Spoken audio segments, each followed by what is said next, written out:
Our next speaker, Jorge Crespo. Phoenix or the infinite quest? Phoenix or the infinite quest? Jorge Crespo. For centuries, mankind has lived obsessed with one idea. We want to live forever. For as soon as we realize that we are mortal, we've been trying to stop it. In almost every culture, since the dawn of man, has a myth or a legend about achieving eternal life. My favorite is called the feather of the phoenix. The phoenix is a mythological bird, famous because every 500 years or so, it burns, reducing itself to a pile of ashes, and from those ashes is born again, brighter and stronger. Legend says that because of that phenomenon, anyone who can grab a feather of the phoenix gains the power of living forever. But as far as we know, no one ever did. Now, hand in hand with the concept of immortality comes its absolute opposite idea, the end of the world. Several cultures, they even have a name for it. The Norse, for example, they call it Ragnarok. The Bible calls it the apocalypse. The Mayans, they even had a date. It was due in 2012, at the end of the Mayan calendar. But guess what? They were wrong, because the world actually ended in 2011. Well, at least my world. Fellow Toastmasters, in 2011, on the last week of May, I lost. I lost my job that I absolutely loved. I lost a 7-year-long relationship with my college sweetheart. And I even lost the house where we were living and all the plans that went along with it. It might not have been the actual end of the world, but to me, it sure felt like it. And my experience with that last week of May was so traumatic that to this day, I still celebrate New Year's twice. Once on the 1st of January, like everyone else, and once on the 1st of June. But you know what they say. It's always darkest before the dawn. So in June of that year, my life started slowly changing for the better. You see, one day during the lunch break of a seminar I was attending, I couldn't help but to listen to two people talking about something that caught my attention. The World Championship of Public Speaking.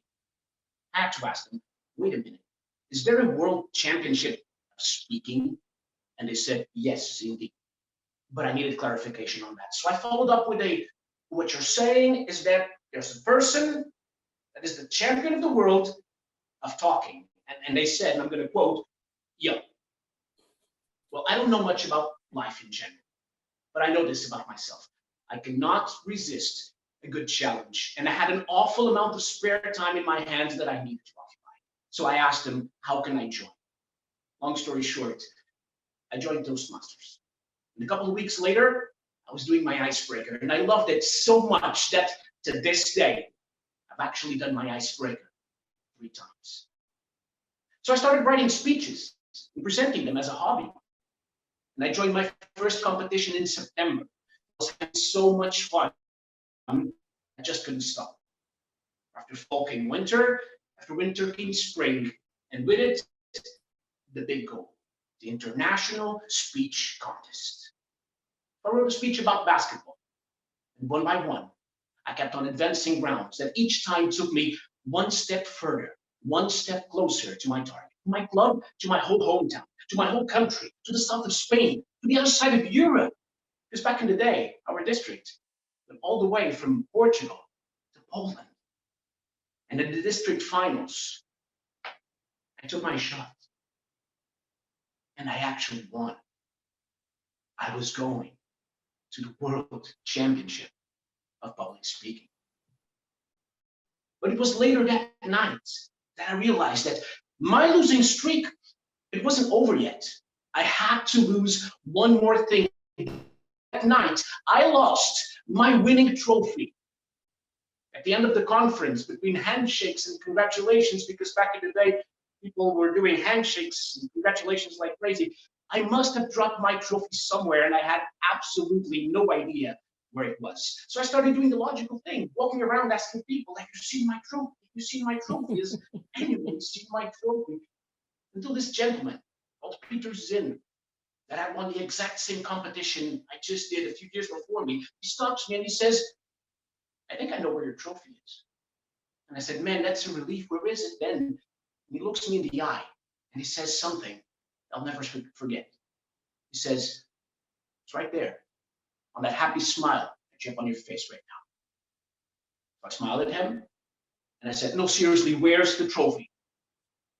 I was so happy that day. And I almost forgot. It all happened in the last week of May. And then in August, I go to the World Conference and I end this emotional roller coaster, placing second in the World semifinals. But it's only on my way back home I think I've had an epiphany. It was only then that I realized that one of my happiest moments happened right after some of my worst days. One of my biggest achievements was born of the ashes of some of my biggest failures. And this was the universe showing me. It really made me happy. Telling stories. So that's what I've been doing professionally for the last decade. For centuries, we've been trying to reach immortality. But if you think about it, do we really want to live forever? Doesn't this get a little boring after what, 16, 17,000 years or something? There's no magic trick for eternity. There's no cheat code that will get you infinite lives to this video game. You cannot catch the feather of the phoenix. It's impossible. The trick to the riddle of the phoenix is to realize that it doesn't make you immortal. It is immortal. Because it rises from its own ashes stronger than it was before. And nothing really ever dies for as long as we keep telling its story. Stories, they do live forever. And in a year when so many of us have lost so much, jobs, relationships, lives, the time has come to write ourselves a new story. It is time to rise again from the ashes, brighter and stronger, like a phoenix. Adam got this chair.